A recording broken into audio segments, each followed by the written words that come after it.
Today we are going to be talking about collaboration for creatives, the routes and the pitfalls to avoid in order to achieve greatness and make impact together. As a creative, if you have been doing this for some time, you would have come to realize that to achieve true greatness and do something extraordinary, you cannot do it all by yourself. You at some point you have to like collaborate with other people. You have to like what is happening right now is a form of collaboration. Me bringing all these amazing, great individuals, creatives to the community to come and share their knowledge and all of it with you guys is a form of collaboration. So there is a way that this can be done. And aside from this, maybe working on a project to deliver masterpiece, to deliver something, to deliver the light for your clients, basically for you to make impact in this industry and create achieve greatness, right? You need to know how to effectively collaborate and also to know what to do, what not to do, who to collaborate with, not to collaborate with, and how to go about it, which is the main reason, the major reason why I have reached out to my beautiful friend here, Maduka Mercy Amarachukwu, and she is going to be the one to be speaking on this topic today. Ladies and gentlemen, please let's make welcome our guest. Hello, amazing people. This is Alma, the brand strategist, and I'll be discussing a very important topic that will help you in 2023. But before I start, let me acknowledge and appreciate Vixible and Design Beyond Art for sponsoring this. I'll be discussing on collaboration for creatives, and I'll be sharing my personal experience, the routes and pitfalls to avoid to achieve greater impact while collaborating. When I started my creative journey, I was that girl that wanted to learn everything: UI, UX, web design, motion graphics, name it, everything. I didn't want a situation where clients will reach out to me to solve certain problem and I'll not be able to do it. Also, I always see designers rocking latest gadgets, expensive things, and I'm like, I can do this thing. Like, I need to learn as much as I want to so that I can cash out real big. I know some of you might be having this mindset too, but I'm here to let you know that you can actually make it real big in this industry without actually doing everything. This is why I'll be talking about collaboration. There's this very definition that was written by the American Management Association, AMA. Oh, AMA. All right, I'm going to read it out to you. Sorry, I have to look at my slide. According to the American Management Association, collaboration is a process whereby individuals connect and work together in an interactive, interdependent, unified, cooperative, and synergistic way to achieve a common goal. Interactive means two-way communication. There's an action and a response. Interdependent, two or more people relying on each other. Unified, when people agree on a particular thing, be it an idea, pattern, rules, and so on. Cooperative, assisting one another to achieve a common goal. And synergistic, from the word synergy. It is various people, tools working together to produce an enhanced results. This is why I love the definition so much, because it explains a lot. Why is collaboration even important? Collaboration is a skill every designer must have to survive in the industry. It opens you up to new perspective and ways of doing things. Goals are met faster. You hardly experience creative block because ideas will be shared. You learn to understand, manage and work with people. When to collaborate: to simplify complex work, generate new ideas, products, e.g. iPhone 14, to improve quality and efficiency, to learn new perspective and method. Now, when not to collaborate: if the tasks are simple, small, brief, and can be done by you, why should you now collaborate?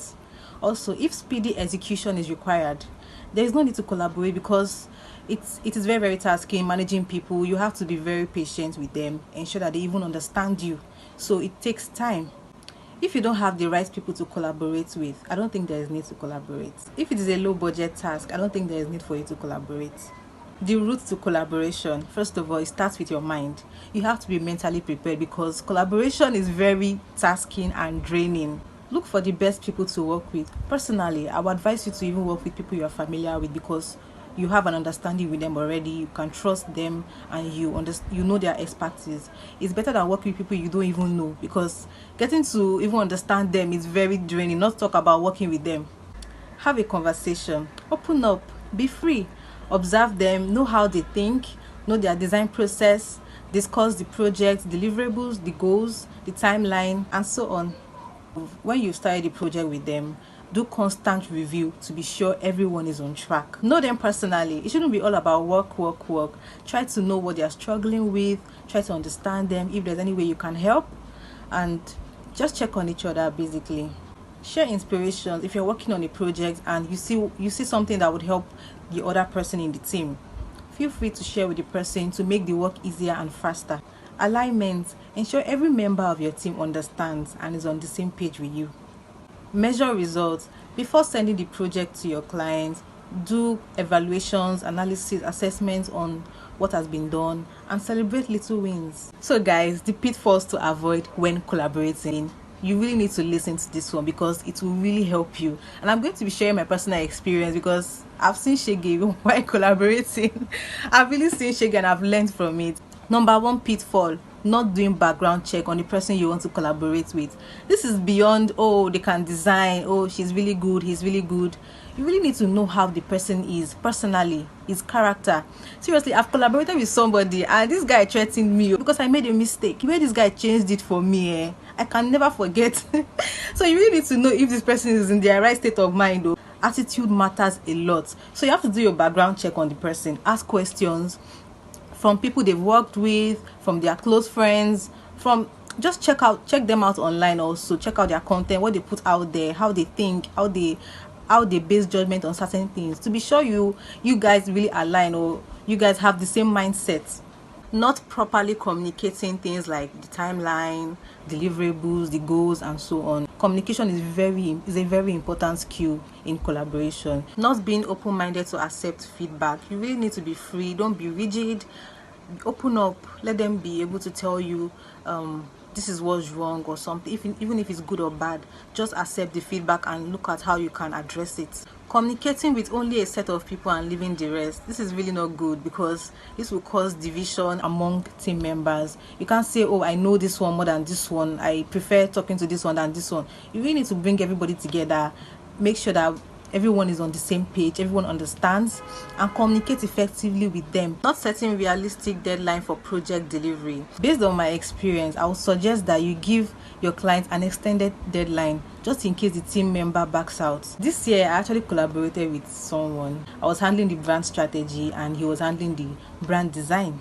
I explained the project, the goal, the timeline, everything. I even gave him a document to be sure that we are both on the same page and we have an agreement. He actually agreed to everything.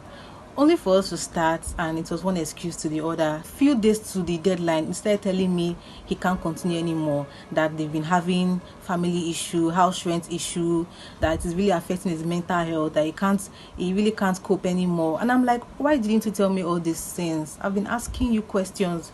You were giving me hope and sending me, although he was doing the job, he wasn't telling me what exactly was happening until it became like the thing, like it just the thing choked him and he couldn't even continue anymore. So he left the project half done, gave it to me like that.